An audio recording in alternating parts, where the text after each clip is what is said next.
السلام عليكم إخوان، مرحبا بكم في فيديو جديد إن شاء الله الرحمن الرحيم. هذا الفيديو غادي نتكلموا فيه نحو مرض الديدان عند الطيور أو علاج الديدان عند الطيور. ما شاء الله اللهم بارك. بزاف ديال المواد الطبيعية استعملتهم وما جابوش نتيجة، والحمد لله هذا فضل من الله سبحانه وتعالى. قدرت باش بزاف ديال الابحاث وكذا، قدرت باش نعالج الانثى ديالي. هي ماشي بدات كتعالج، هي المده تتوصل حتى لستة ايام 7 ايام من العلاج، وبمواد او ماده اللي هي طبيعيه اخوان 100% متوفره في جميع المنازل اخوان وموجوده. بالنسبة للكمية كنستعمل كمية صغيرة،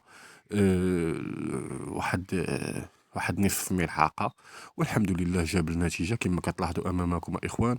كما كتشوفوا الديدان خارجين من المخرج ديال البراز في الطائرة، عزكم الله. ما شاء الله اللهم بارك. هاد المفعول اللي يعطى واحد النتيجة اللي هي زوينة بزاف، وحبيت نبارطاجيها معكم. انا اي حاجة زوينة خايبة اخوان كنبارطاجيها معكم، كما كانت كنبارطاجيها معكم اخوان. اما كما كتلاحظوا اخوان، شوفوا الديدان عند الطائر كيخرجوا، عزكم الله. شوفوا اخوان الديدان، شوفوا اخوان الديدان، شوفوا ومازال باقي. هذا راه غير واحد شويه ديال الديدان، مازال الامعاء ديال الطائر منتفخين، او انا ما عرفتش فين كتكاثر، واش في المصران او في الامعاء.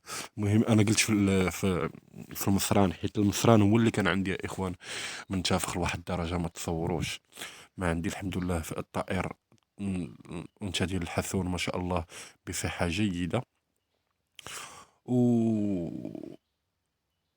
وكما كتشوفوا امامكم يا اخوان، العلاج راه ساهل وجيد ساهل، خاص غير شوية ديال البحث يا اخوان. كما كتشوفوا هانتوما الديدان ما شاء الله خرجات وماتت. مهم مازال راه كيخرج، ومازال ان شاء الله غادي نبارطاجي معكم صحة الطائر كيفاش ولات. اخوان، بالنسبة للعلاج راه ساهل وجد ساهل.